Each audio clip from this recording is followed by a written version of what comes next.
আসসালামু আলাইকুম প্রিয় দর্শক, অন্য মঞ্চের আলোচনায় আপনাদের সকলকে আমন্ত্রণ জানাচ্ছি। নমস্কার, আমি তরুণ ঘোষ।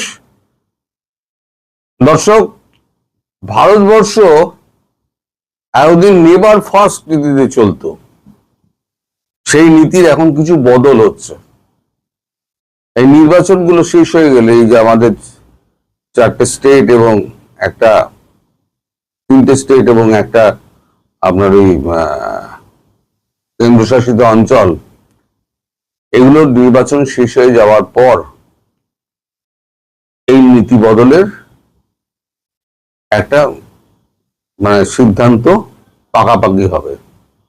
আগে ছিল কি, নেভার ফার্স্ট, যে আমার যে আছে, পড়শি আছে, টাকা আমি প্রথম দেখব।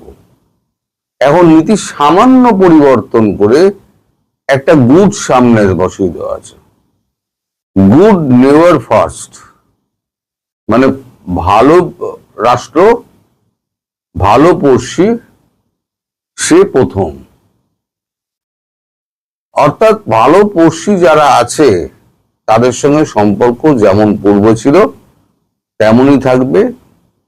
পরবর্তীকালে যে নীতিটা পরিবর্তন হচ্ছে, সেখানে যাদের সঙ্গে বনছে না বা ভারতবর্ষের সঙ্গে তাদের কাজে এবং কথায় অনেক অমিল রয়ে যাচ্ছে, তাদেরকে ওই গুড নেভার ফার্স্টের নীতির মধ্যে রাখছে না ভারত। এর মধ্যে কিন্তু অবশ্যম্ভাবী বাংলাদেশ পড়ে যাবে। কারণ আপনারা এক সময় বলেছিলেন, এবং ভারতীয় অনেক গণমাধ্যমে আলোচনা হয়েছিল এটা, এবং রাজনৈতিক নেতাদের মধ্যেও আলোচনা হয়েছিল,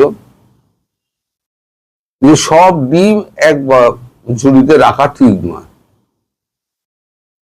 ভারতবর্ষ 2004-এর শিক্ষা ভুলে গিয়েও বিএনপির ঝুড়িতে কিন্তু ডিম রেখেছিল। আপনারাই সাক্ষী আছেন।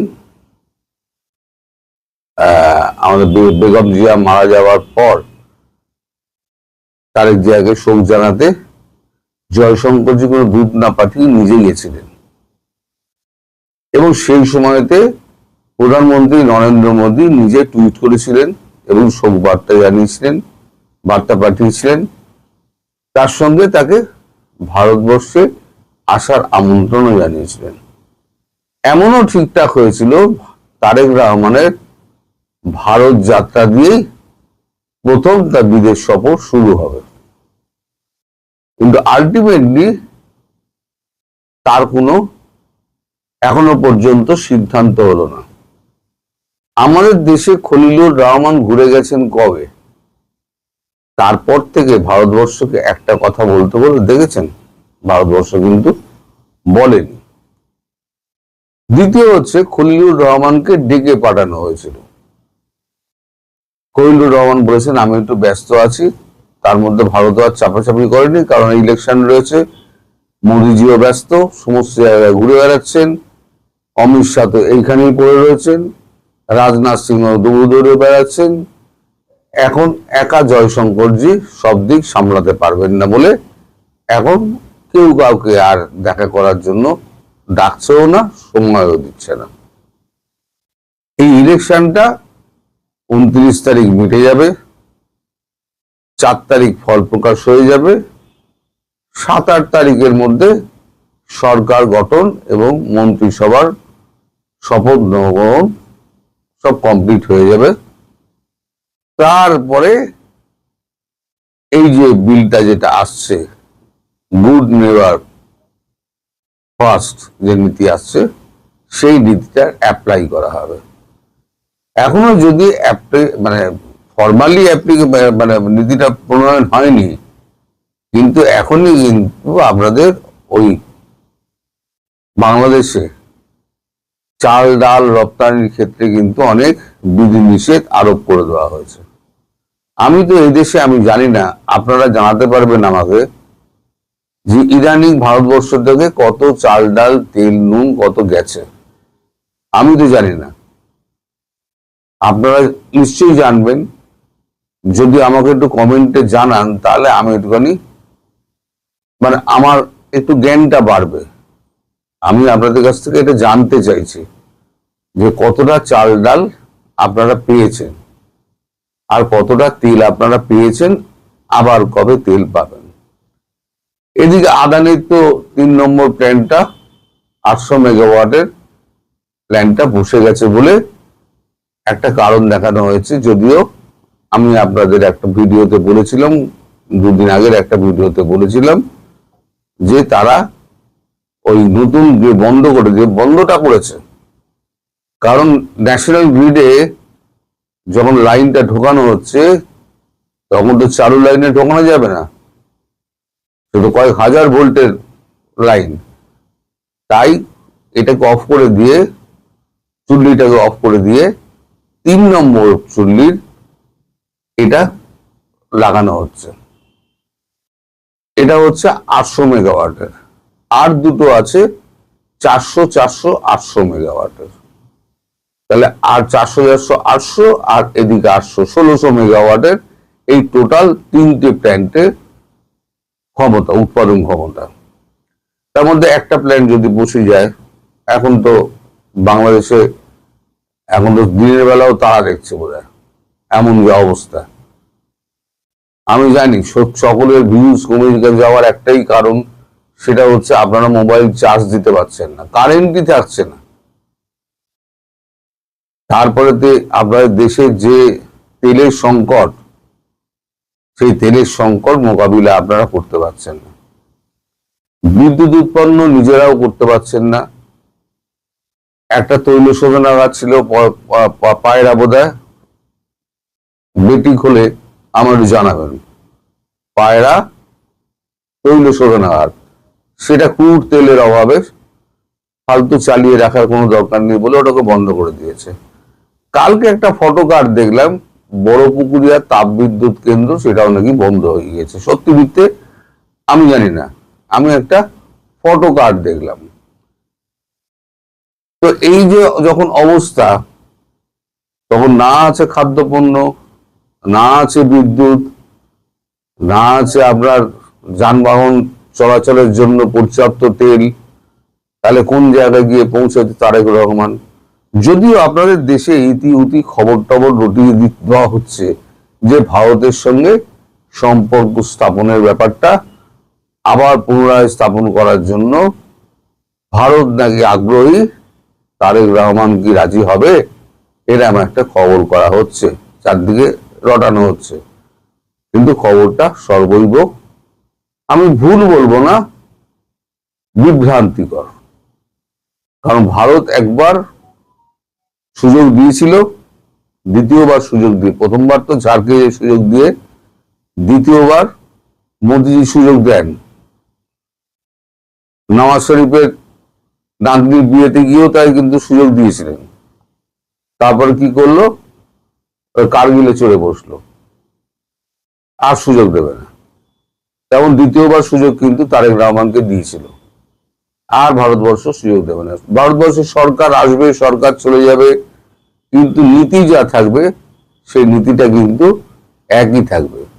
যেমন ইন্দিরা গান্ধীর সময় যে নীতি ছিল, ভারতবর্ষের সঙ্গে বাংলাদেশের একটা সখ্যতার নীতি ছিল, সেই নীতিটা অনেক সরকার এসছে, ইউপিএ থেকে, কংগ্রেস থেকে, এনডিএ, তারপর এখন বিজেপি, যদি বিজেপি এনডিএ এর মধ্যেই আছে, আরো শরিক দল রয়েছে। তবে এবারে যে ভোট হয়েছে তাতে মনে করা হচ্ছে একক সংখ্যাগরিষ্ঠতায়, মানে দ্বিতীয় ফেজে যদি, মানে প্রথম ফেজের মতো যদি ভোট দ্বিতীয় ফেজে হয়, তাহলে বিজেপি হয়তো একক সংখ্যাগরিষ্ঠতা নিয়ে কেন্দ্রে বসে যাবে। সেক্ষেত্রে শক্তি আরো বাড়বে, রাজ্যসভার শক্তি আরো বাড়বে। ফলে যে কোনো বিল, যে কোনো জিনিস ফটাফট তারা স্যাংশন করে নিতে পারবে, আর কোন রকম আপত্তি থাকবে না, কেউ আপত্তি তুলতে পারবে না, বিরোধী দল বলে কেউ থাকবেই না, নিশ্চিন্ন হয়ে যাবে। আমি বিধানসভার ক্ষেত্রে বলছি, এই ধারাটা যদি ধরে রাখতে পারে 29 লোকসভায়, এটা বিধানসভার যে ধারাটা, এই ধারা যদি 29 লোকসভায় ধরে রাখতে পারে বিজেপি, আর যে উন্নয়নের কার্ড বিজেপি খেলছে, সেটা যদি সত্যিই বাস্তবায়ন হয়, তাহলে 29-এ কিন্তু ওই ডিপ স্টেট যাই করে থাকুন না কেন, 2024 সালে ক্ষমতা গিয়ে আসন কিছুটা কমেছিল, এবারে ডিপ স্টেটের ক্ষমতা, বাপের ক্ষমতা হবে না, এবারে ডিপ স্টেটে সেখানে কিছু করতে পারবে, খেলার চেষ্টা করবে, আমি জানি খেলার চেষ্টা করবে, কিন্তু কিছু করতে পারবে না। আর সেক্ষেত্রে যদি বিজেপি একক সংখ্যাগরিষ্ঠতা কেন্দ্রে 2029 সালে পেয়ে যায়, তাহলে দেশের চিত্রই বদলে যাবে। আপাতত বাংলাদেশের চিত্র বদলাবে যদি বিজেপি বাংলায় ক্ষমতায় চলে আসে, তবে আসার সম্ভাবনা প্রবল। প্রথম দফার ভোটেই সেটা কিন্তু নিশ্চিত হয়ে গিয়েছে। দ্বিতীয় দফার ভোট হতে আর 5 দিন বাকি আছে, সামনের বুধবার, বোধহয় সম্ভবত 23 তারিখ, 29 তারিখ বুধবার। যদি বুধবার পড়ে তাহলে বুধবার দিন আমরা সব ভোট দিতে যাব, একদম শান্তিপূর্ণ। একটা বোমাও পড়েনি কোথাও, একটা লাশও পড়েনি, একটা গুলিও চলেনি, একটা অস্ত্রের ঝঞ্ঝানি হয়নি, পুরো পিসফুল ভোট। আর আমাদের এখানে মানে কলকাতা, গ্রেটার কলকাতাতে একমাত্র হাওড়া ছাড়া আর দক্ষিণ 24 পরগনা আর উত্তর 24 পরগনা ছাড়া তার আর কোথাও গন্ডগোল সাধারণত হয় না। প্রপার কলকাতাতে হয়ই না, কে কাকে গন্ডগোল করবে।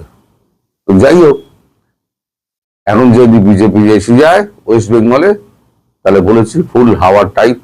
আপাতত ওই গুড নেবার ফার্স্ট ওই নীতি থেকে বাংলাদেশ সরে যাচ্ছে, এটাই ছিল খবর। বাংলাদেশের ক্ষমতা কেন্দ্রিক রাজনীতিতে সশস্ত্র বাহিনী সবসময় ছিল সবচেয়ে বড় ক্রীড়নক। 2024 সালেও তার প্রমাণ পাওয়া গেছে। এবং এই ক্রীড়নকগিরি যে করে, তা নির্বাচিত কিংবা অনির্বাচিত যে সরকারি ক্ষমতায় থাকুক না কেন, তারা তাদের রাজনৈতিক সক্ষমতা, ক্ষমতা বজায় রাখে, যেমনটি পাকিস্তানে ঘটে। ইমরান খানের সরকারকে ফেলে দেওয়ার ঘটনা তো আমরা জানি। আর বাংলাদেশে শেখ হাসিনার সরকারকে উৎখাতে 2024 সালে সেনাবাহিনী কি করেছে সেটা আমরা জানি। ক্ষমতায় যেতে হলেও সেনাবাহিনীকে দরকার হয়, ক্ষমতায় থাকতে হলে সশস্ত্র বাহিনীকে দরকার হয়, আর সরকার ফেলতে তো আবশ্যকীয়ভাবে তাদের অংশগ্রহণ থাকতে হয়। সেক্ষেত্রে 2024 সালে বাংলাদেশের সশস্ত্র বাহিনী বিদেশিদের হয়ে বাংলাদেশে ভাড়া খেটেছে বলা যায়। জাতিসংঘের মানবাধিকার বিষয়ক হাই কমিশনার ভলকার তুর্ক সেটিকে প্রমাণ করে দিয়েছেন। কিন্তু তার বাইরেও ক্ষমতার বদল ঘটিয়ে সশস্ত্র বাহিনীর কর্মকর্তারা কত কি পরিমাণ টাকা বানিয়েছেন সে বিষয়ে আমরা কি খুব বেশি জানি? সম্প্রতি নৌবাহিনী প্রধানের বিরুদ্ধে দুর্নীতির অভিযোগ, দুর্নীতি দমন কমিশনে না গেলে এসব বিষয় তো মানুষের অজানা থেকে যেত। এবং গত ইউনূস সরকারের পুরো সময়টা জুড়ে সেনাবাহিনী বা নৌবাহিনী, বিমান বাহিনী যে পরিমাণ ব্যবসা করেছে সেগুলো তো বাদই দিচ্ছি। প্রতিটি অস্ত্রের অর্ডারে বাংলাদেশ $3 বিলিয়ন অস্ত্র কিনেছে। এত অস্ত্র দিয়ে বাংলাদেশ কি করবে এবং সেই অস্ত্র এখন কাদের হাতে গেছে? আজকের বিষয়টি আসলে একটু স্পর্শকাতর। আমি আজকে যে বিষয়টি নিয়ে কথা বলবো তা হলো বিমান বাহিনীতে কিছু একটা ঘটছে এবং হঠাৎ করে জেনারেল ওয়াকারুজ্জামান সেনাবাহিনী প্রধান হয়ে বিমান বাহিনী নিয়ে কথা বলছেন এবং বিমান বাহিনীর ভিতরে যেসব কাণ্ড ঘটছে সেসব বিষয়ে আলোকপাত করব।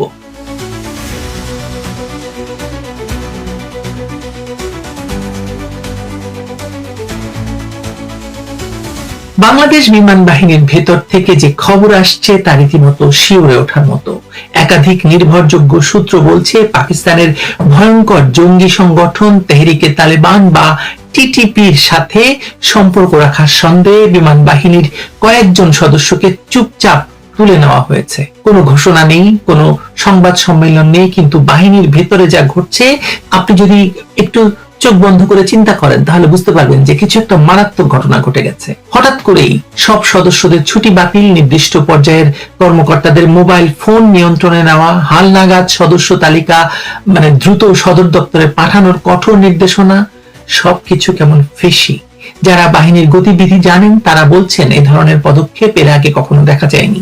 এটি কোনো রুটিন মহড়া নয়, এটি আসলে পুরো বাহিনীকে একটা নিয়ন্ত্রিত খাঁচার মধ্যে ঢুকিয়ে দেওয়া, যাতে ভেতর থেকে আর কোনো তথ্য বাইরে না যায়। কিন্তু তথ্যগুলো তো বাইরে এসেছে। আটক বিমান বাহিনীর সদস্যদের পরিচয় এবং তদন্তের বিস্তারিত কোনোভাবে বাইরে চলে গেছে এবং সেই তথ্য টিটিপির হাতেও পৌঁছে গেছে।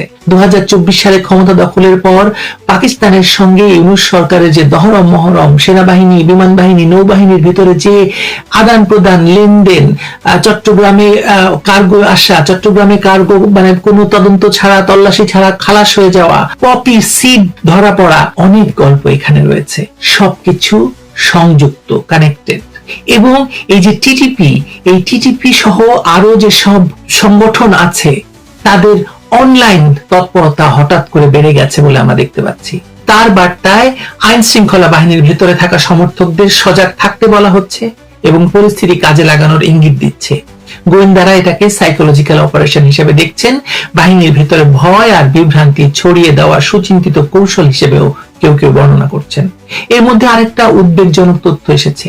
বিভিন্ন ইউনিট থেকে খবর পাওয়া যাচ্ছে যে একাধিক সদস্য হঠাৎ করেই নিজের দায়িত্বস্থল ছেড়ে গায়েব হয়ে গেছেন।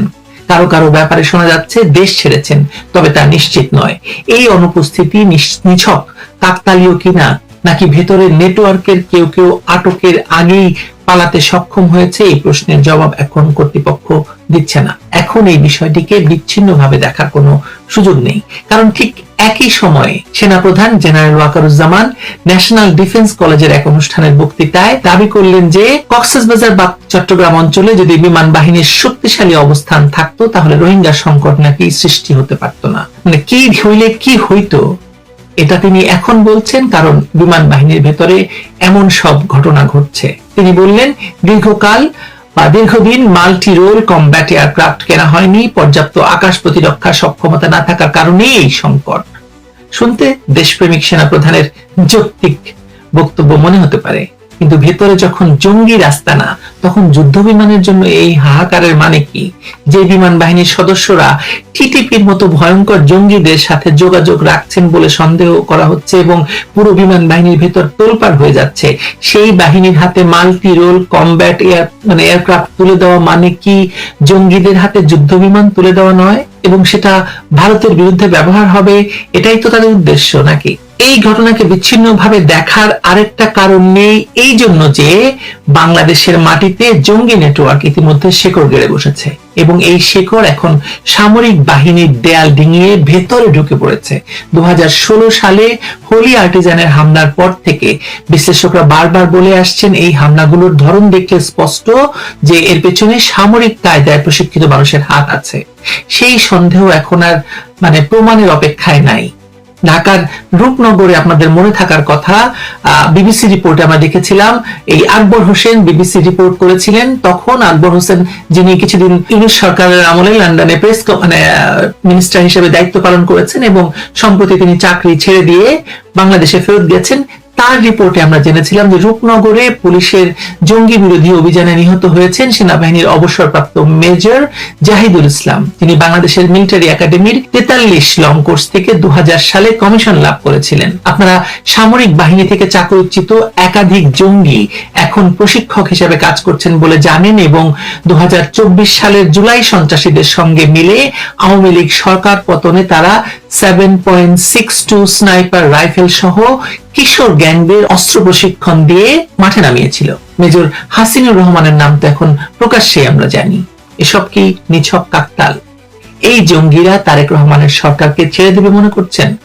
ইউনূস সরকার ক্ষমতায় বসার পর তারেক রহমান যেমন সকল মামলা থেকে খালাস পেয়েছেন, দেশে ফিরে গেছেন, তেমনি বাংলাদেশের কারাগারগুলোতে যেসব রহমানী সহ, জসিমউদ্দিন রহমানী সহ, হোলি আর্টিজানের আরো যেসব জঙ্গিরা ছিল সবাইকে মুক্ত করে দেওয়া হয়েছে।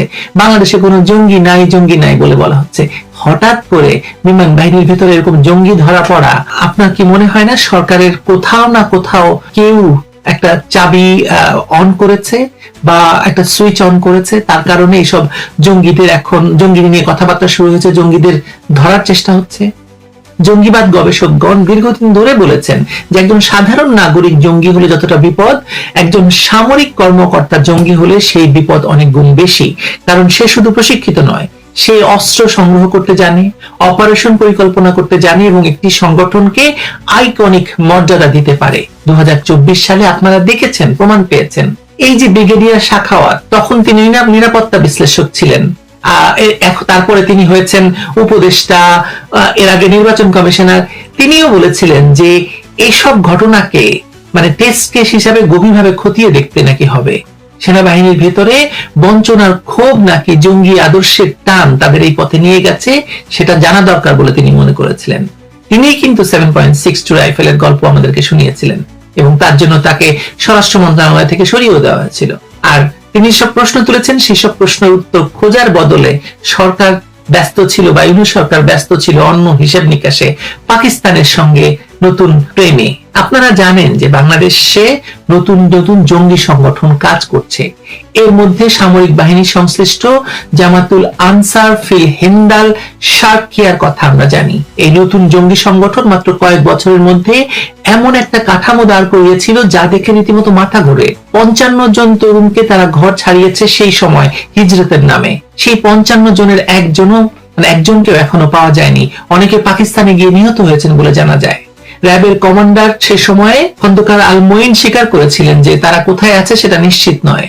পার্বত্য চট্টগ্রামের গহীন বনে আছে নাকি পরিচয় বদল করে ইতিমধ্যেই দেশের বিভিন্ন স্থানে ছড়িয়ে পড়েছে, পাকিস্তানে চলে গেছে প্রশিক্ষণের জন্য, আফগানিস্তানে গেছে, কোথায় গেছে তারা? এই তরুণরা পর্যটনের ছদ্মবেশে বিভিন্ন জায়গায় যেত। আপনারা জানেন যে 2024 সালে ক্ষমতা দখলের পর পাকিস্তানে অসংখ্য এই মানে ভিডিও বানানোর ওসিলায়, বিভিন্ন মানে ভ্রমণের ওসিলায় বিভিন্ন সময়ে অসংখ্য তরুণ গিয়ে সেখানে প্রশিক্ষণ নিচ্ছে বলে আমরা খবর পেয়েছি। সো এভাবে দলে দলে শুধু বাংলাদেশের পাহাড় এলাকায় নয়, পাকিস্তান, আফগানিস্তান গিয়ে প্রশিক্ষণ নিচ্ছে এবং তারা বাংলাদেশে ফেরত আসছে, কারণ করাচির সঙ্গে এখন সরাসরি বিমান যোগাযোগ আছে। আপনি জানেন কিনা জানি না যে সেই বিখ্যাত বা কুখ্যাত আল জাজিরা খ্যাত সাংবাদিক জুলকারনাইন সায়েরও বলেছেন যে বাংলাদেশে এই অবিলম্বে এই পাকিস্তান বা করাচির সাথে ফ্লাইট যোগাযোগ বা বিমান যোগাযোগ বন্ধ করা দরকার, কারণ একটা ভয়ঙ্কর ঘটনা ঘটে গেছে। বাংলাদেশে জঙ্গিদের প্রশিক্ষণ এবং জঙ্গি তৎপরতায় পাকিস্তানের নাম সম্পৃক্ত হয়েছে এবং অনেক নাকি প্রমাণ তার কাছেও আছে। নিশ্চয়ই এই জঙ্গিদেরকে তারাই ক্ষমতায় এনেছে। এই জুলকারনাইন সায়েররাই আসলে বলেছে যে বাংলাদেশে নাকি শেখ হাসিনা জঙ্গি নাটক করেছিল। শেখ হাসিনার পুরো আমল জুড়ে জঙ্গিবাদের নাটক হয়েছে, হোলি আর্টিজান, ভুয়া, এসব গল্প তো আমরা শুনেছি। এই যে মানে যে সংগঠনের নাম বললাম একটু আগে, সেই সব সংগঠনের পেছনে যে সব কাঠামো কাজ করে তা দেখলে বোঝা যায় যে এটা স্বতঃস্ফূর্ত কোনো বিষয় নয়। সংগঠনের সুরা সদস্য থেকে সামরিক শাখার নেতা, অর্থ সমন্বয়ক থেকে হিজরত সমন্বয়ক, সবকিছু অত্যন্ত সেনাবাহিনীর মতো করে সুপরিকল্পিতভাবে সুচিন্তিতভাবে সাজানো। পটুয়াখালী এবং ভোলায় প্রাথমিক প্রশিক্ষণ, তারপর কুমিল্লায় সেফ হাউসে অবস্থান এবং এরপর পার্বত্যাঞ্চলে চূড়ান্ত সশস্ত্র প্রশিক্ষণ। এই পুরো পাইপলাইন তৈরি করতে সময় লেগেছে, পরিশ্রম লেগেছে, প্রচুর অর্থ লেগেছে। আর সেই অর্থ এসেছে দেশের ভেতরে থাকা 3 ক্যাটাগরির দাতাদের কাছ থেকে, যারা প্রতি মাসে 1000 থেকে 1 লাখ টাকা পর্যন্ত জঙ্গিদের পাঠায়। পার্বত্য এলাকায় এই জঙ্গিদের আশ্রয়, প্রশিক্ষণ এবং অস্ত্র দিচ্ছে কুকি চীন ন্যাশনাল ফ্রন্ট, প্রতি মাসে টাকা দিচ্ছে তাদেরকে। এবং এই যে AK-47, AK-22, AK-32 কেনার জন্য বিরাট বড় ফান্ডের ব্যবস্থা করেছে আমাদের সেই উপদেষ্টা আসিফ মাহমুদ সজিগ ভুইয়া। তার AK-47 এর উৎস কিন্তু এইসব জঙ্গি কানেকশন, এবং সে এই জঙ্গিদের নিয়েই সেনাবাহিনীর সাথে যুদ্ধ করবে বলেছিল। আপনাদের মনে আছে তাদের নাকি সশস্ত্র যুদ্ধের প্রস্তুতি ছিল 2024 সালে। যদি সেনাবাহিনী বাধা দিত তাহলে তারা বাংলাদেশ রাষ্ট্রের বিরুদ্ধে তারা যুদ্ধ ঘোষণা করত। আপনি বুঝতে পারছেন ব্যাপারটা? জেনারেল ওয়াকার জবাবদিহিতার কথা বলছেন যে সংগঠনের জবাবদিহিতা নেই, সে সংগঠন নাকি কখনো এগোতে পারে না। একই সাথে বলছেন 1000 কোটি টাকা বিনিয়োগ করলে ভবিষ্যতে 50,000 কোটি টাকার ক্ষতি এড়ানো সম্ভব। যুদ্ধের জন্য প্রস্তুতি নিতে হয়, যুদ্ধ করার জন্য নয়, যুদ্ধ এড়ানোর জন্য। হয়তো তার কথাগুলো মিথ্যা নয়, কিন্তু জবাবদিহিতার কথা যখন বলছেন ভাই, তখন বিমান বাহিনীর ভেতরে এই যে টিটিপি বা তেহরিকে তালেবান পাকিস্তানের যে সম্ভাব্য নেটওয়ার্কের বিষয়ে আপনি কেন নীরব? কাজ করছেন কোনো এটা নিয়ে? শক্তিশালী প্রতিরক্ষার কথা বলছেন, কিন্তু ভেতরের শত্রুটা চিহ্নিত না করে বাইরের জন্য যুদ্ধ বিমান কেনার কথা বলছেন কোন যুক্তিতে? জ্বালানি নিরাপত্তা নিয়ে হয়তো আপনি সঠিক কথা বলেছেন, স্বাধীনতার 55 বছরও একটি মাত্র রিফাইনারি না হওয়া লজ্জার কথা, কিন্তু যে দেশের জঙ্গিরা পাহাড়ে ঘাঁটি গেড়েছে, বিমান বাহিনীতে ঢুকে পড়েছে, আপনার সেনাবাহিনীর এক্স অফিসাররা যাদেরকে প্রশিক্ষণ দিচ্ছে, যাদেরকে দিয়ে আপনি ক্ষমতা দখল করলেন, সে দেশের জ্বালানি নিরাপত্তার আগে নিরাপত্তা বাহিনীর নিরাপত্তা নিশ্চিত করা জরুরি, তাই নয়? আপনি পুরো ব্যাপারটা চিন্তা করেন একবার। বিমান বাহিনীতে টিটিপির সম্ভাব্য নেটওয়ার্ক, সেনাবাহিনীর সাবেক কর্মকর্তাদের জঙ্গি সংগঠনে যোগ দেওয়া, পার্বত্য অঞ্চলে 55 জন তারও বেশি সশস্ত্র তরুণ নিখোঁজ, কুকি চীনের হাতে ভারী অস্ত্র, আর পাকিস্তান থেকে পপি বীজের চালান, অস্ত্রের চালান এবং প্লেন ভরে ভরে জঙ্গিদের বাংলাদেশে আসা। এসব কিছু কি আলাদা আলাদা দুর্ঘটনা, নাকি এটা একই ঘটনা? এটা একটা দেশকে ভেতর থেকে একেবারে শেষ করে দেওয়ার পরিকল্পিত প্রক্রিয়া। 1971 সালে পাকিস্তান এই দেশটাকে একবার ধ্বংস করতে চেয়েছিল রাইফেল আর বেয়োনেট দিয়ে। এবার তারা করছে ধীরে ধীরে জঙ্গিবাদ, মাদক আর আদর্শিক অনুপ্রবেশের মিশেলে।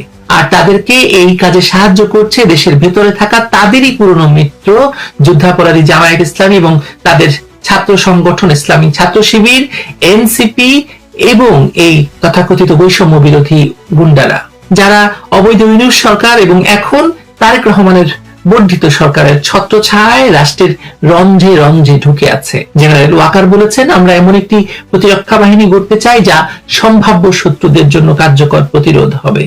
কিন্তু শত্রু যখন ভেতরে, তখন বাইরের প্রতিরোধ দিয়ে কি হবে ভাইয়া? যে বিমান বাহিনী জঙ্গি মুক্ত নয়, সেই বিমান বাহিনীর হাতে যুদ্ধ বিমান তুলে দেওয়া জাতীয় নিরাপত্তার সাথে ভয়াবহ রসিকতা। বাংলাদেশকে যদি সত্যি রক্ষা করতে হয়, তাহলে আগে ভেতরের শত্রুটাকে চিহ্নিত করতে হবে। যাদেরকে ছাড়া হয়েছিল ইউনূসের আমলে, তাদেরকে আবার ধরেন। যারা ছাত্রলীগ সন্দেহে ছাত্রলীগ বলে অসংখ্য ছাত্রলীগ নেতাকে হত্যা করেছে, তাদেরকে ধরেন, তারা তো ঘুরে বেড়াচ্ছে। আর সবচেয়ে বড় শত্রু জঙ্গিবাদ, যার পৃষ্ঠপোষক পাকিস্তান আর যার রাজনৈতিক আশ্রয় দিচ্ছে জামায়াত, শিবির এবং বিএনপি, এই অবৈধ সব সরকার এবং বর্ধিত সরকার, কোন যুদ্ধ বিমান, কোন নৌটহল, কোন প্রতিরক্ষা বাজেট এই দেশকে বাঁচাতে পারবে না যদি না আগে এই সত্যটা আপনারা স্বীকার করেন এবং ব্যবস্থা নেন। ভালো থাকবেন সবাই।